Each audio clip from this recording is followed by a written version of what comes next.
नमस्कार दोस्तों, इस समय रविदास पार्क जमुना बाजार में मौजूद हैं और नज़दीक ही यहाँ पे ISBT बस अड्डा है। और ये रोड आप चलता हुआ देख रहे होंगे। मैं कैमरा मैन से कहूँगा रोड दिखा दो।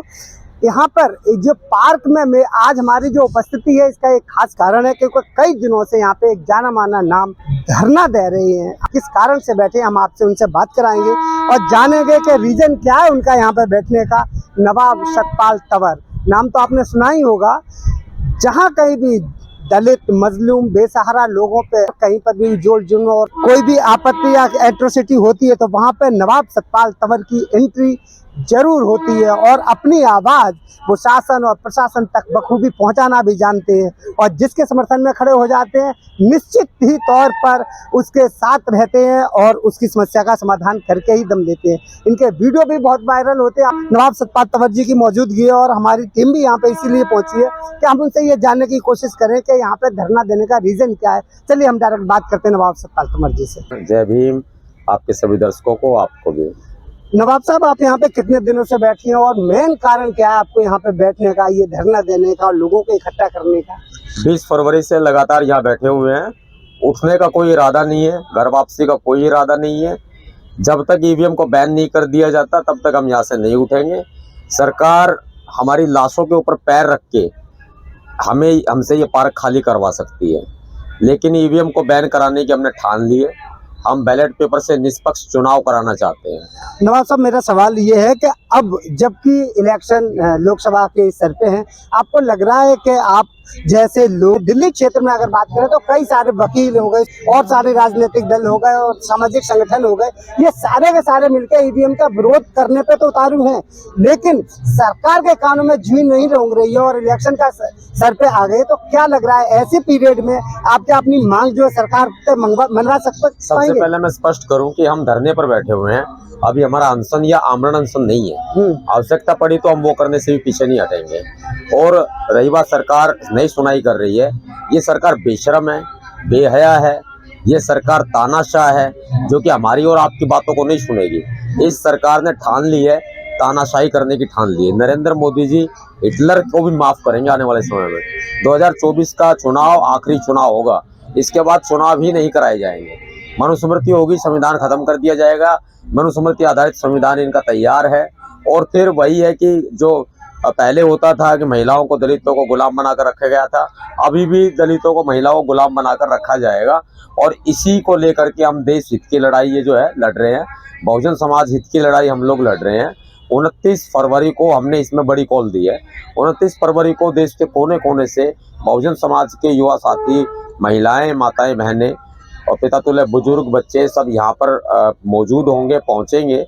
भारी से भारी संख्या में पहुँचेंगे। और मैं आपके माध्यम से अपील भी करता हूँ कि आप देश के किसी भी कोने में हैं, आप ट्रेन से आओ, बस से आओ, टैक्सी से आओ, हवाई जहाज से आओ, हेलीकॉप्टर से आओ, बस से आओ या ऑटो से आओ या कहीं पे लटक के आओ, किसी ट्रक पे लटक के आओ, या फिर आप वहाँ से पैदल आओ, साइकिल से आओ, मोटरसाइकिल से आओ, लेकिन आप आओ जरूर। और ये आप वीडियो सुन भी लें तो आप चाहे एसटीडी करो, पीसीओ करो, मोबाइल कॉल करो, व्हाट्सएप मैसेज करो, चाहे मैसेज भेजो, कुछ भी करो, लेकिन अपने साथियों को सूचना जरूर दो कि 29 तारीख को यहाँ पर होने वाला क्या है जो इतिहास में आज तक नहीं हुआ। हम ईवीएम का अंतिम संस्कार करेंगे।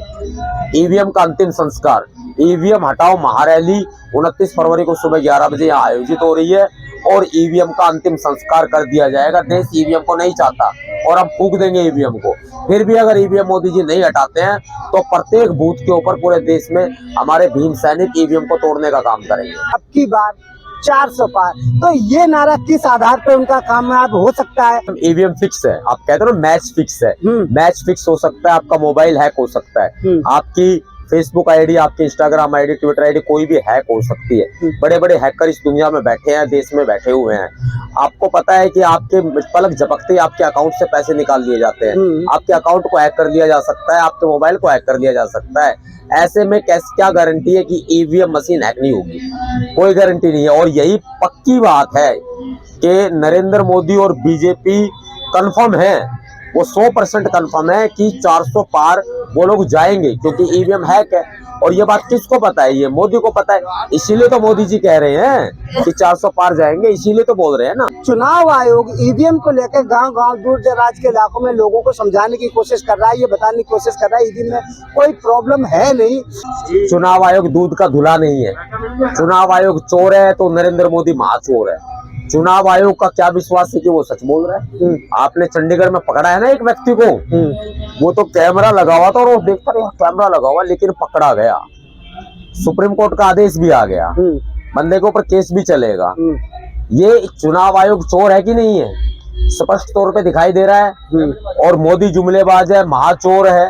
तो चुनाव आयोग ही सच्चा नहीं है, राजा हरिश्चंद्र नहीं है चुनाव आयोग कि वो सच बोल रहा है और हम मान लेंगे। क्यों मान लेंगे? हम किस आधार पे मान लेंगे?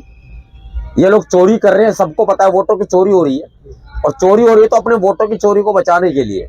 वोट बेटी होती है, अपनी बेटी को चोरी होने से, किडनैप होने से बचाने के लिए, अपनी बेटी की अस्मत को, इज्जत को लुटने से बचाने के लिए लोग यहाँ 29 फरवरी को आ रहे हैं। संगठन के अलग अलग जगह धरना, ये अगर सारा समाज अगर एकजुट हो जाए और एक छत के नीचे आ जाए, चाहे धरना दे या अनशन करे या ईवीएम के विरोध में कोई भी कार्यक्रम करे, तो लगता नहीं है ये लड़ाई ज्यादा मजबूत हो जाएगी। समाज तो सारा एक है, संगठन वालों ने बांट रखा है, राजनीतिक दलों ने बांट रखा है। आजकल वो लड़ाई जो है वो ईवीएम की नहीं रह गई है, चेहरे की रह गई है। सब लोग अलग अलग कर रहे हैं, नहीं कर रहे हैं। देखो, सब लोग अपने भाई बंधु हैं।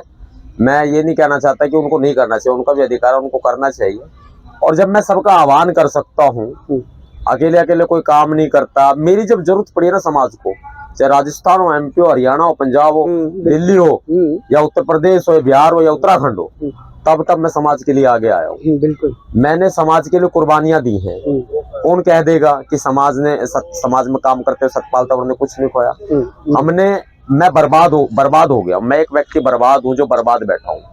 तब मैं समाज का आह्वान करता हूँ। पहले भी हमने प्रेस कॉन्फ्रेंस बुलाई, आपात बैठक बुलाई, तभी भी हमने सबका आह्वान किया था। और जो अपने आप को एक बहुत ही बड़ा, समाज से भी बड़ा मानते हैं, जो कहते हैं कि हम बहुत बड़े पद पे हैं और हमें कोई निमंत्रण देगा तब जाएंगे। और मैं ये कहता हूँ कि हक की लड़ाई में, अधिकारों की लड़ाई में निमंत्रण नहीं भेजे जाते। जिसका खून खोलता है वो चला आता है। लेकिन फिर भी ऐसे लोगों के सम्मान का ख्याल रखते हुए मेरे पास सबूत है, विद नेम हमने उन लोगों को लेटर दिए हैं। और लेटर दे करके कहा है कि लड़ाई आपकी है, आप लड़ रहे हो, जब भी हमें बुलाओगे हम आप जरूर आएंगे, नहीं भी बुलाओगे तो हमारी खुद की लड़ाई, हम आ जाएंगे, हम भीड़ में खड़े हो जाएंगे। हम कोई मंच के मोहताज नहीं है किसी के। जब भी आप गवाह भी हो इस चीज के, मीडिया के बंधु और समाज भी, कि उन्होंने मुझे देखा है सोशल मीडिया के माध्यम से कि जब भी कहीं भी आंदोलन हुआ है किसी भी तरह का, मैं शामिल हुआ हूँ। किसी ने मुझे नहीं भी बुलाया है ना, तो भी मैं आया हूँ। और किसी ने फिर भी मुझे देख के सम्मान दे दिया, मंच पे बुला लिया, तो हाथ जोड़ के गया हूँ जी, अपनी प्रेजेंस दिया। उसके बाद चुपचाप नीचे उतर के मैं चला गया हूँ अपने लोगों से मिल के। NCR करंट न्यूज को सब्सक्राइब करें और नोटिफिकेशन सबसे पहले पाने के लिए दबाएं बेल आइकॉन।